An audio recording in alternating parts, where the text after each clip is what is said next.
In this lesson, we're going to be taking a look at solving equations by graphing them out. Now we're going to start by just practicing a couple simple graphs just to make sure that we're solid on these because we're going to be using them later. So the first one I want you to take a look at graphing is y equals 2. And that's the whole equation, just y equals 2. There's no x in it or anything like that. Now sometimes that throws people off because it's like, well, okay, which way is it going then? Is it straight up? Is it oblique? Is it horizontal? What's that actually going to be doing there? And so let's actually answer that question by trying out a couple points. So I want to grab a point where y equals 2. So look at your graph there. Do you see a point where the y coordinate is 2? Most people will be looking right at that point right there, because that's the point where we have x being 0 and y being 2. But there's actually lots of points that have a y coordinate of 2. And so I want to grab any other point where the y coordinate is 2. Notice that means the x coordinate can be anything. If the x was 1 and the y coordinate was 2, it'd be right there. Or let's say the x coordinate was 5 and the y coordinate was 2. Notice wherever I end up plotting those points, they'll always be at the exact same height, which tells us that the graph of y equals 2 is a horizontal line through 2. So with that in mind, having done that one, let's take a look at this graph here. We have y equals -6. What would the graph of y equals -6 look like before we do it together? Do it on your own. And you hopefully are thinking about a horizontal line again that goes through a y coordinate of -6.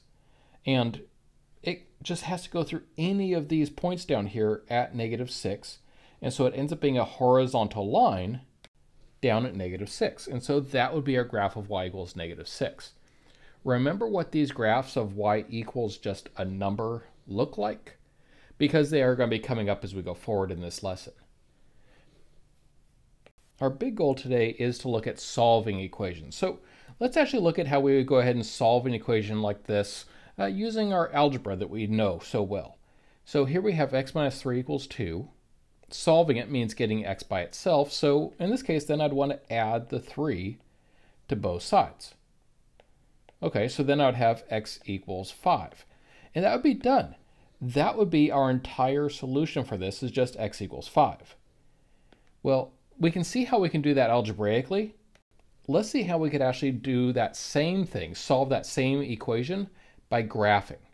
Because if we can do it with this simple equation, then we'll be able to then do it with tougher equations, as we'll see shortly. So if I want to solve this for graphing, basically what I'm going to do is I'm going to be graphing each side of the equation individually. So you'll notice here that we have the x minus 3 as the left side of our equation, and we have this 2 as the right side. If I break those two out and make it y equals the left side and y equals the right side, I then can have two separate equations, and I can then look to see what the graphs of those look like in order to be able to solve it. All right, so the first thing we're going to do then is I'm going to graph y equals x minus 3. Notice this equation does have the x in it. So yes, it will be more of an oblique line. It'll be slanted, not just horizontal or vertical or something like that. Anytime the x is there, yes, it will be slanted like that. And so we have y equals x minus 3. The minus 3 tells me that I'm going to start down at -3. And then the fact that it's just y equals x means that I have a slope of 1, because remember that's the same as 1x. And a slope of 1 means that I'm going to go up 1 and over 1 to get to the next point, and then I'm going to go up 1 and over 1 to get to the next one after that, and so on and so forth. I just keep that pattern up on both sides, and then I can go ahead and draw the line that goes through those points. So there is my graph of y equals x minus 3. I now need to also graph y equals 2 on the same set of axes. Well, y equals 2, remember we actually looked at that graph earlier. Y equals 2, remember, is going to be a horizontal line going through 2. And remember, I know it's horizontal because there's no x in this particular equation. It's just y equals 2. not 2x or something like that. So having graphed both of these lines, I now can find out what the solution is to the equation by just looking at the graph. Because figuring out what the solution is means figuring out when does this equal this. Well, that would be, graphically speaking, the place where they cross. And so it's basically saying, hey, where do those two lines cross? And you notice here we are solving for x, so let's be particular. I'm only interested in the x coordinate, which in this case is 5. And so we end up with x equals 5, which is, remember, the same thing we found when we did this algebraically.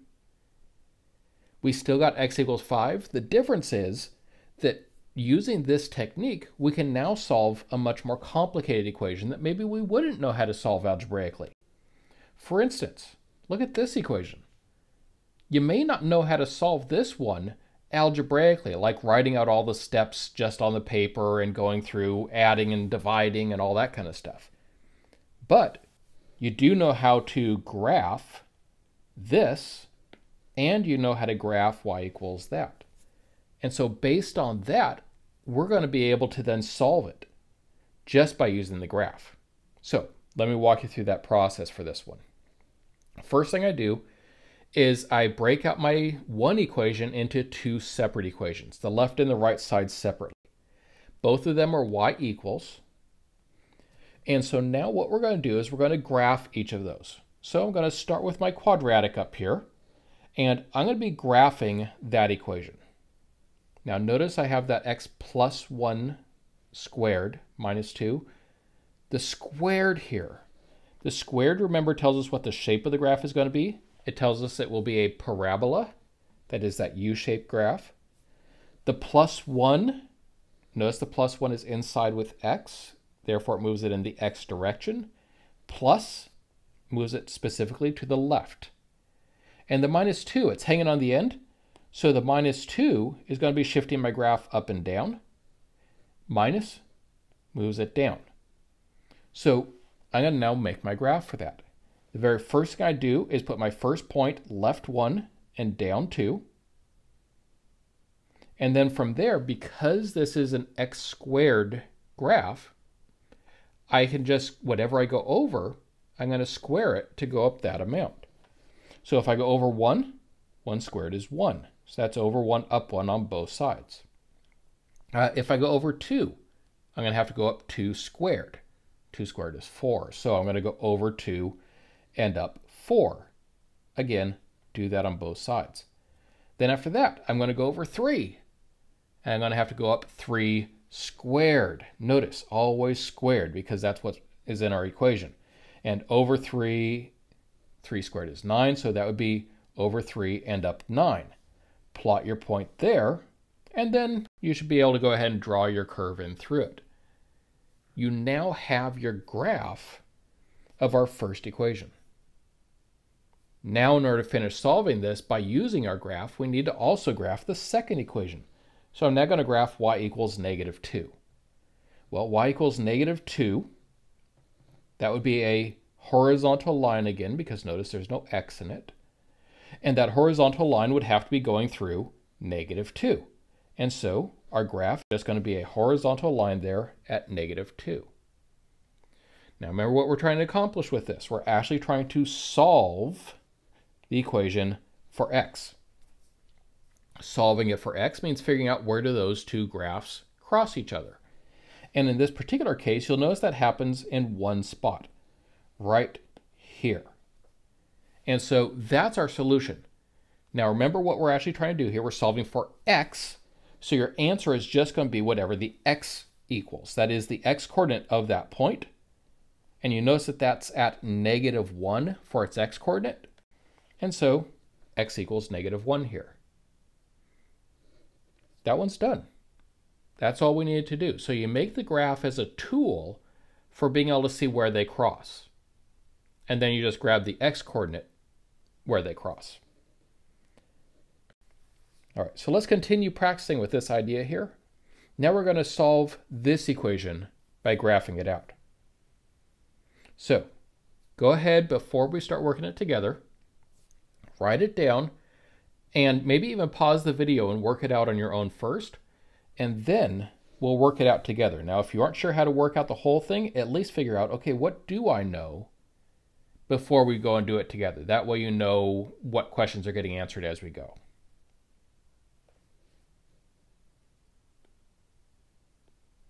All right, so step one, we're going to break our single equation into two separate equations. We're going to go y equals the left side and y equals the right side. Next up, we're going to graph them. So my first equation, notice it does have a squared in it, which tells me the shape of the graph is a parabola. And the +2 is the only modification to that graph. So what does that +2 do? Well, notice it's in with x, therefore it moves it in the x direction. Plus moves left. And so this will be moving the entire graph left 2. So go ahead and put your first point left 2. And then draw your normal quadratic from there. We now have our first graph. Now we repeat the process for the second equation, y equals 9. Well, notice again, in this case, our equation is just y equals a number. Anytime it's just y equals a number like this, there's no x in there, you know it's going to be a horizontal line. Specifically, a horizontal line up at 9. All right, now I got my graph made. All I need to do is see where do our graphs cross. In this particular instance, though, you'll notice that there are actually 2 of those points. We have one crossing here on the left side and one crossing here on the right side. We do need to account for both of those. So the one on the left here, if I look to see what is the x coordinate, you'll notice that one's at -5, so that's going to tell me x equals -5. And then for the one on the right, if I look down to see what the x coordinate there is, it looks like it's at 1, so that x coordinate will be 1. So I actually have 2 solutions for this one. I could just list those 2 answers with a comma between them. Notice though, no parentheses. If I put parentheses around this, I'd be saying it's x and y. That's not true though. Remember, both of those numbers are x values, and so it just needs to be x equals the -5 and the 1 there. And now we move on to our very last problem. This is the last one we're doing in this particular video. So again, I want to make sure that you have a chance to check and make sure that you're on the right track here. So what I recommend you do is you try working out this entire problem before we go through it here in the video. That way you have a chance to try it, see how you're doing, before you're just let loose to having to do all of them on your own as part of the assignment. So this would be a great time. Go ahead and pause the video and work it through.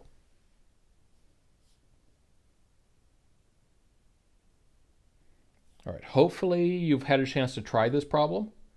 Let's go ahead and now walk through it step by step and see how that's going. All right, so step 1, we're going to separate our one equation into 2 separate equations, y equals the left side and y equals the right side. Now, I'm going to graph each of those 2 equations separately.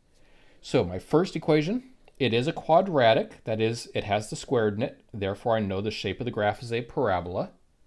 The -5 inside with x shifts it right 5. The +2 hanging on the end shifts it up 2.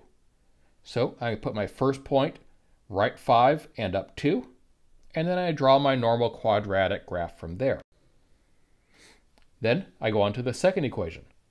Notice the second equation does have an x in it, so it's not a horizontal line. It would only be a horizontal line if that x were totally missing from it.